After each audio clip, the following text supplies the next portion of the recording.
السلام علیکم ناظرین، میں سبیحہ تبسم اور آپ دیکھ رہے ہیں امبیڈکر اردو نیوز۔ سب سے پہلے پیش ہیں سرخیاں۔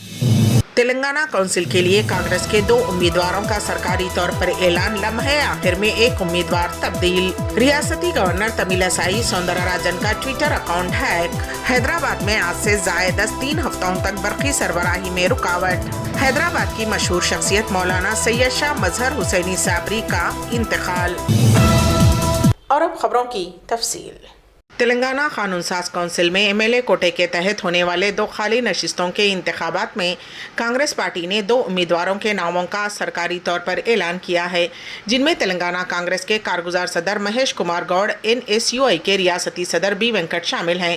ذرائع کے مطابق گزشتہ روز کانگریس ہائی کمان نے 2 امیدواروں ادنکی دیاکر اور وینکٹ کے نام کو خطیت دیتے ہوئے انہیں پرچہ نامزدگی داخل کرنے کی تیاریاں شروع کرنے کا مشورہ دیا تھا۔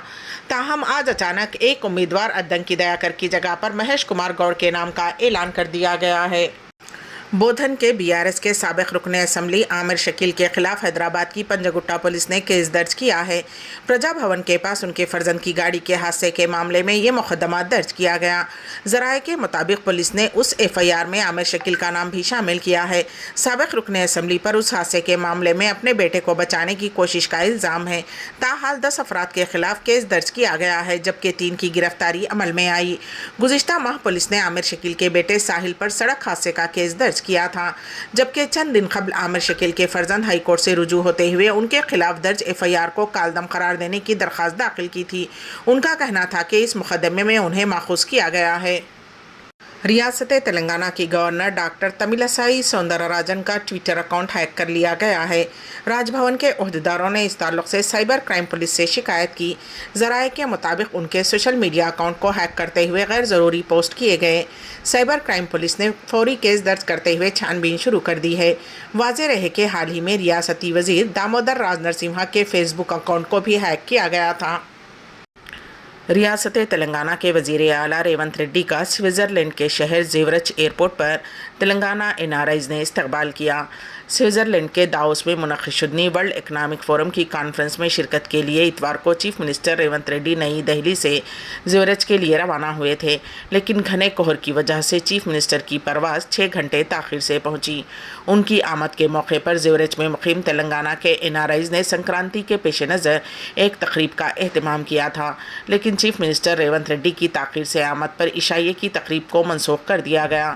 تاہم تلنگانہ NRIs کی چند اہم شخصیات نے ایئرپورٹ پر وزیر اعلیٰ ریونت ریڈی اور وزیر انڈسٹریز ڈی سریدھر بابو کا استقبال کیا، جن میں قابل ذکر شخصیت مدالا اروند، ہریش ریڈی نرمل، عمران ولد محمد سمیع الدین، جامع مسجد جگتیال بھی شامل تھے۔ عمران گزشتہ 22 سالوں سے سوئٹزرلینڈ میں مقیم ہیں۔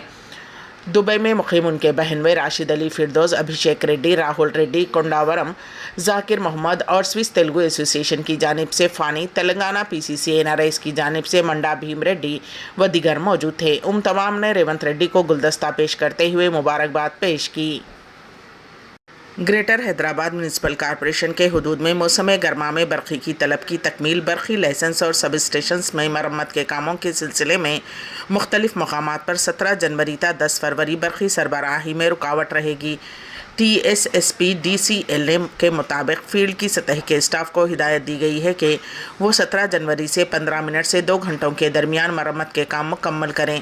اتوار اور تہواروں کے سوا دیگر دنوں میں سربراہی میں خلل پڑے گا۔ محکمہ برقی نے صارفین سے تعاون کی خواہش کی ہے۔ مولانا سید شاہ مظہر حسینی صابری کا منگل کی رات دیر گئے انتقال ہو گیا۔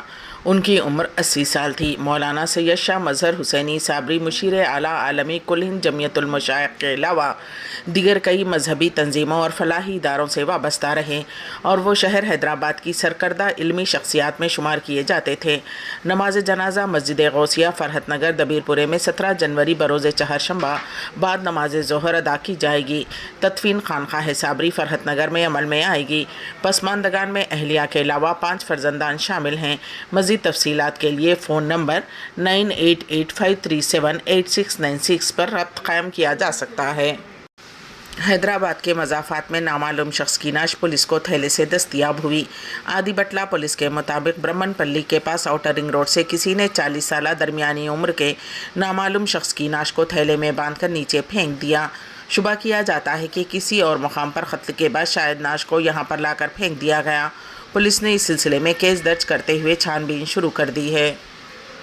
ایک دل دہلا دینے والی واردات میں حیدرآباد میں ایک شوہر نے اپنی ہی بیوی کا سر تن سے الگ کر دیا۔ وجے نامی شخص کی شادی 40 سالہ پشپاوتی سے ہوئی تھی۔ انہیں 2 بچے ہیں۔ یہ جوڑا JNURM کالونی عبداللہ پور میٹ میں مقیم تھا۔ شوہر اپنی بیوی کے کردار پر شک کیا کرتا تھا، اسے ہراساں کیا کرتا تھا۔ کل وہ منصوبہ بند طریقے سے اپنی بہن کو الاٹ کردہ فلیٹ صاف کرنے کے بہانے بیوی کو اپنے ساتھ لے گیا اور اس نے اپنی بیوی کا تیز دھاردار خنجر سے گلا کاٹ کر قتل کر دیا اور اس کے بعد سر تن سے الگ کر دیا۔ اطلاع ملتے ہی پولیس وہاں پہنچ گئی اور شوہر کے خلاف کیس درج کر لیا گیا۔ صدر جمہوریہ ہند دروپدی مرمو نے کہا کہ سال 2047 تک ملک کو ایک ترقی یافتہ ملک بنانے کے خواب کو شرمندہ تعبیر کرنے کے لیے سماجی، اقتصادی، سیاسی اور روحانی شعبوں میں خواتین کو بااختیار بنانا ضروری ہے۔ صدر جمہوریہ ہند دروپدی مرمو نے بلیجک ہوائی اڈے تورا میگھالیہ میں سیلف ہیلپ گروپس کے ارکان کے ساتھ بات چیت کی۔ انہوں نے ورچوئل طور پر نئے انٹیگریٹڈ ایڈمنسٹریشن کمپلیکس تورا کا سنگ بنیاد بھی رکھا۔ صدر جمہوریہ دروپدی مرمو نے ایک تقریب سے خطاب کے دوران کہا کہ کسی بھی ملک کو ترقی یافتہ بننا ہے تو اس کے لیے خواتین کو ہر اعتبار سے بااختیار بنانا انتہائی ضروری ہے۔ ہندوستانی کرکٹ ٹیم کے سابق کپتان مہندر سنگھ دھونی کے خلاف دہلی ہائی کورٹ میں ہتک عزت کی درخواست دائر کی گئی ہے۔ جسٹس پرتیبھا سنگھ کی بینچ اس عرضی پر 18 جنوری کو سماعت کرے گی۔ دھونی کے خلاف ہتک عزت کی درخواست ان کے سابق بزنس پارٹنر مہر دیواکر اور ان کی اہلیہ سومیا داس نے دائر کی ہے۔ درخواست میں کہا گیا ہے کہ مہندر سنگھ دھونی درخواست گزاروں پر ان کے درمیان 2017 میں ہونے والے معاہدے کی خلاف ورزی کا الزام لگا رہے ہیں۔ دھونی نے 6 جنوری سن 2024 کو ایک پریس کانفرنس میں الزام لگایا تھا کہ درخواست گزار نے ان سے 15 کروڑ روپے کا فراڈ کیا ہے۔ اس معاملے میں دھونی نے دیواکر اور سومیا داس کے خلاف رانچی میں فوجداری مقدمہ بھی درج کرایا ہے۔ اس سے پہلے کہ رانچی کی عدالت اس معاملے میں کوئی حکم دیتی، دھونی کی جانب سے ان کے وکیل دیانند شرما نے ایک پریس کانفرنس میں جھوٹے اور من گھڑت الزامات لگائے ہیں۔ ایران نے پاکستان پر 2 میزائل داغے ہیں۔ ایران سپاہ پاسداران انقلاب کا دعویٰ ہے کہ اس نے پاکستان کے اندر دہشت گرد گروپ جیش العدل کے ٹھکانوں کو نشانہ بنایا۔ میڈیا رپورٹس کے مطابق ایران نے حملے کے لیے ڈرونز اور میزائلوں کا استعمال کیا۔ ایران کا دعویٰ ہے کہ اس حملے میں کئی دہشت گرد مارے گئے ہیں، جبکہ پاکستان نے ان حملوں کی مذمت کرتے ہوئے کہا کہ اس حملے میں 2 بچے ہلاک اور 3 لڑکیاں زخمی بھی ہوئی ہیں۔ حملے کے بعد پاکستان نے ایران کے چیف ڈپلومیٹ کو طلب کیا اور فضائی حدود کی خلاف ورزی کی مذمت کی۔ پاکستانی وزارت خارجہ نے کہا کہ ہماری فضائی حدود کی خلاف ورزی کے سنگین نتائج ہو سکتے ہیں۔ پاکستان کے صوبے بلوچستان میں ضلع پچنگور کو سبزہ کوہ نامی گاؤں پر 10 گھنٹے کے وقفے سے 2 میزائل داغے گئے۔ میڈیا رپورٹس میں بتایا گیا ہے کہ جیش العدل کے دہشت گردوں نے سرحد کے قریب ایرانی فوج پر حملہ کیا تھا، جس کے جواب میں ایران نے یہ اقدام کیا ہے۔ منگل کو ایرانی میڈیا نے رپورٹ کیا کہ ایران کے پاسداران انقلاب نے جیش العدل کے ٹھکانوں پر فضائی حملے کرنے کا دعویٰ کیا ہے۔ پاکستان کے حملے کو روکنے یا کسی جوابی کارروائی کی تاحال کوئی اطلاع نہیں ہے۔ امبیڈکر اردو نیوز کے اختتام سے قبل دوبارہ سرخیوں پر ایک نظر۔ تلنگانہ کونسل کے لیے کانگریس کے 2 امیدواروں کا سرکاری طور پر اعلان، لمحے آخر میں ایک امیدوار تبدیل۔ ریاستی گورنر تمیل سائی سوندرا راجن کا ٹویٹر اکاؤنٹ ہیک۔ حیدرآباد میں آج سے زائد 3 ہفتوں تک برقی سربراہی میں رکاوٹ۔ حیدرآباد کی مشہور شخصیت مولانا سید شاہ مظہر حسینی صابری کا انتقال۔ اسی کے ساتھ ہی امبیڈکر اردو نیوز یہیں پر اختتام پذیر ہوتی ہیں، تو دیجیے گا سبیحہ تبسم کو اجازت۔ اللہ حافظ۔